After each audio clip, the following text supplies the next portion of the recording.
नमस्ते विद्यार्थी मित्रों, कक्षा 8 विषय हिंदी इकाई 9 ममता का प्रकार है कहानी। बहुत मजेदार कहानी वो हम आज पढ़ेंगे। इस कहानी में भारतीय संस्कृति में अतिथि को देवता के तुल्य माना गया है। उसके धर्म और जाति पर ध्यान दिए बिना उसका स्वागत करने के लिए कहा गया है। यानी कि इतिहास के आधार पर यह कहानी लिखी गई है और जयशंकर प्रसाद की इस कहानी का प्रमुख सूत्र है अतिथि देवो भव, यानी कि अतिथि यानी कि मेहमान जो हमारे आंगन पर आता है उसका हमें आदर सत्कार जरूर करना चाहिए, वो किसी भी ज्ञाति या जाति का हो। इस कहानी से हमें यही सीख मिलती है।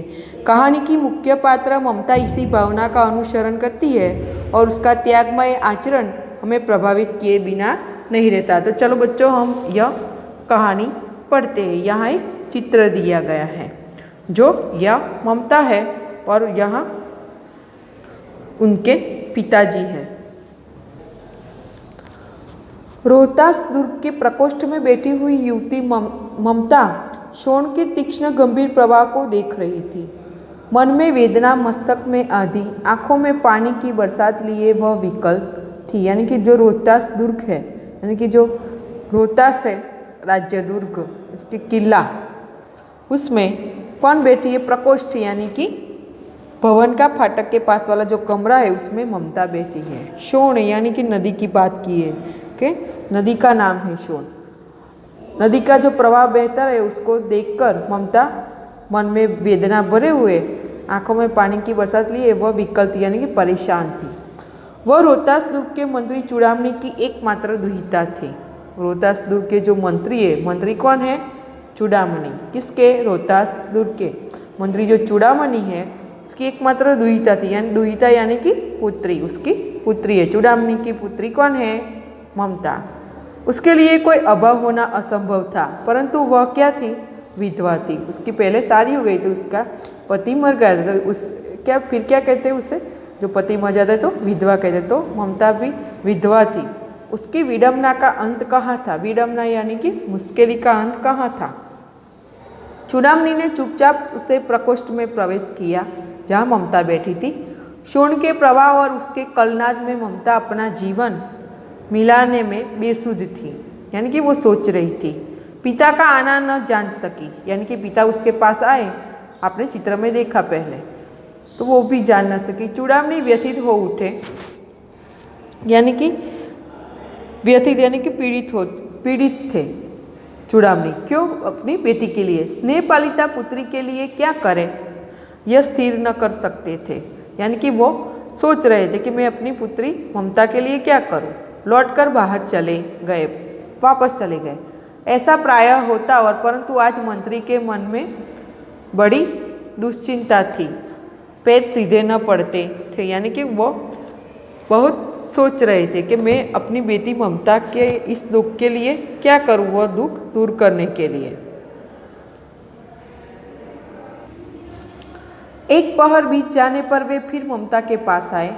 उस समय उनके पीछे 10 सेवक चांदी के बड़े थालों में कुछ लिए खड़े थे। कितने ही मनुष्यों के पद शब्द सुन ममता ने घूमकर देखा, यानी कि पग की आवाज़ सुनकर वह ममता ने देखा कि मंत्री ने सब थालों को रखने का संकेत दिया, यानी कि हुक्म दिया। अनुचर थाल रखकर चले गए। अनुचर यानी कि जो सेवक थे वो थाल रखकर चले गए। ममता ने पूछा, यह क्या है पिताजी? उनके पिताजी का नाम क्या था? चूड़ामणि। तेरे लिए बेटी, उपहार है। उपहार यानी कि भेंट है, सौगात है, कहकर चूड़ामणि ने आवरण उलट दिया, यानी कि ढका हुआ जो वस्त्र था वह उलट दिया। स्वर्ण का पीलापन उस सुनहरी संध्या में विकीर्ण होने लगा, यानी कि जो थालों में क्या भरा हुआ था? सोना था, स्वर्ण था, और सूरज की किरण उस पर पड़ी तो वह पीलापन उनकी आंखों में उसका तेज पड़ा था। ममता चौंक उठी, इतना स्वर्ण, यह कहाँ से आया? या वो अपने पिताजी से प्रश्न करती है। चुप रहो ममता, यह तुम्हारे लिए है। तो क्या आपने शत्रु का उत्कोच स्वीकार कर लिया? उत्कोच यानी कि घूस, रिश्वत, यानी कि कुछ काम करने के लिए हम रिश्वत देते हैं, उसे क्या कहते हैं? उत्कोच। या पिताजी ममता कहती कि आपने शत्रु का उत्कोच यानी कि दुश्मन का उत्कोच स्वीकार कर लिया। पिताजी यह अनर्थ है, अर्थ नहीं। लौटा दीजिए पिताजी, हम लोग ब्राह्मण हैं, इतना सोना लेकर क्या करेंगे।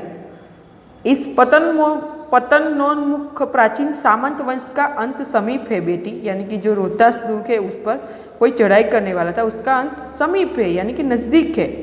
किसी भी दिन शेरशाह रोहतास दुर्ग पर अधिकार कर सकता है, यानी कि रोहतास दुर्ग पर कौन चढ़ाई करने वाला था, शेरशाह। उस दिन मंत्रित्व न रहेगा, यानी कि उस दिन में क्या, शेरशाह जब चढ़ाई करेगा और किला जीत जाएगा तब मैं मंत्री नहीं रहूँगा।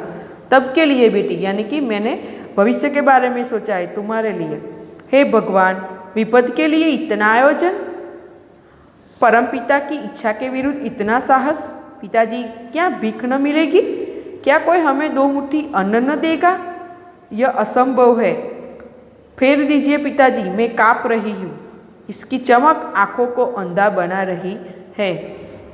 यानी कि जो चूड़ामणि थे उन्होंने अपनी बेटी के लिए यह शत्रु का उत्कोच स्वीकार किया था, अपनी बेटी के भविष्य के लिए चिंता थी इसलिए।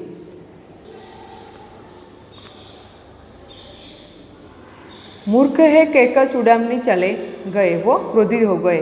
दूसरे दिन जब डोलियों का तांता आ रहा था रोहतास दुर्ग में, मंत्री चूड़ामणि का हृदय धक धक करने लगा। वे अपने को रोक न सके। उन्होंने जाकर रोहतास दुर्ग के तोरण पर डोलियों का आवरण खुलवाना चाहा। पठानों ने कहा, यह महिलाओं का अपमान करना है, यानी कि डोलियों में महिला आ रही थी, इसलिए अगर आप देखेंगे तो वह क्या होगा, महिलाओं का अपमान। बात बढ़ गई, तलवारें खींची, मंत्री वही मारे गए। राजा रानी और कोस सब छली शेरशाह के हाथ पड़े। निकल गई ममता। डोली में भरे हुए पठान सैनिक दुर्ग पर में फैल गए, परंतु ममता न मिली, यानी कि सबको पकड़ लिया, लेकिन वह ममता वहाँ से भाग गई। सब जगह सैनिकों ने ढूंढा ममता को, लेकिन वह नहीं मिली। काशी के उत्तर में स्थित धर्मचक्र विहार मौर्य और गुप्त सम्राटों की कीर्ति का खंडहर था, यानी कि काशी के उत्तर में जो क्या था, धर्मचक्र विहार, यानी कि बौद्ध साधुओं का कीर्ति भरी हुई थी। वहाँ एक खंडहर था। खंडित शिखरों वाले भवन तृण गुल्मों से ढके हुए, प्राचीन और ईंटों के ढेर में बिखरी हुई भारतीय शिल्प की जो विभूति ग्रीष्म की चंद्रिका में स्वयं को शीतल कर रही थी, यानी कि ममता वहाँ रहने लगी। काशी के उत्तर में स्थित धर्मचक्र विहार में, जहाँ गौतम का उपदेश ग्रहण करने के लिए पंचवर्गीय भिक्षु पहले मिले थे, उसी स्तूप के भग्नावेश की मलिन छाया में एक झोपड़ी के दीपालोक में एक स्त्री पाठ कर रही थी, यानी कि वहाँ कौन, ममता रह रही थी। अन्यस्विनन्तयो माये जनाः पर्युपासते, यानी कि वह श्लोक पढ़ रही थी। पाठ रुक गया। एक भीषण और हताश आकृति दीपक के मंद प्रकाश में सामने खड़ी थी, यानी कि ममता जो रहने लगी थी उसके बाद क्या हुआ, वह एक दिन की यहाँ बात की गई है। ममता श्लोक पढ़ रही है दीपक के प्रकाश में, और एक आकृति उनके समक्ष आ खड़ी। स्त्री उठी, उसने कपाट बंद करना चाहा, दरवाजा, परंतु उस व्यक्ति ने कहा, माता मुझे आश्रय चाहिए। तुम कौन हो? स्त्री ने पूछा। मैं मुगल हूँ, चौसा युद्ध में शेरशाह से विपन्न होकर रक्षा चाहता हूँ, यानी कि जो चौसा में युद्ध हुआ है शेरशाह से मैं अपनी रक्षा करना चाहता हूँ। इस रात अब आगे चलने में असमर्थ हो, यानी कि वो थक गया है। क्या शेरशाह से? स्त्री ने अपने ओठ काट लिए, यानी कि शेरशाह ने ममता के पिताजी को भी मार डाला था। हाँ माता, परंतु तुम भी वैसे ही क्रूर हो। वही भीषण रक्त की प्यास, वही निष्ठुर प्रतिबिंब तुम्हारे मुख पर भी है। सैनिक, मेरी कुटी में स्थान नहीं, जाओ कहीं दूसरा आश्रय खोज लो। वो आश्रय नहीं देना चाहती, यानी कि ममता को वो बात याद आ गई कि उन लोगों ने मेरे पिताजी को मार डाला था।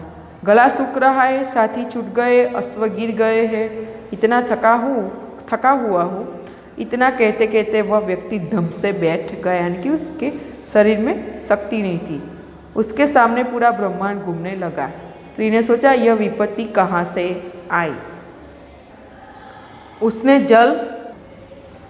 जल दिया, मुगल के प्राणों की रक्षा हुई। वह सोचने लगी कि ये सब दया के पात्र नहीं, मेरे पिता का वध करने वाले आतताई यानी कि मेरे पिता का वध करने वाले हैं। द्रोणा से उसका मन विरक्त हो गया यानी कि उसे अपने पिताजी याद आ गए। आतताई यानी कि अत्याचारी, दुष्ट व्यक्ति, यानी कि उसके पिताजी का जो वध हुआ था और वो उससे खीन दुखी थी और वो आतताई, अत्याचारी, दुष्ट कह रही है, इसलिए वो उस मुगल को अपने घर में आश्रय देना नहीं चाहती। छात्र आपको इनमें से प्रश्न पूछ सकते हैं कि मंत्री चूड़ामणि क्यों व्यथित थे? उत्कोच के बारे में पिता और पुत्री के दृष्टिकोण में क्या अंतर था? ममता को प्रत्येक लड़ने वाले सैनिक से नफरत क्यों थी? ममता ने मुगल को दूसरा आश्रय स्थान खोजने के लिए क्यों कहा? ऐसे सभी प्रश्न आपको इनमें से पूछ सकते हैं। आपको ध्यान से वीडियो देखना है और अभ्यास करना है। Thank you.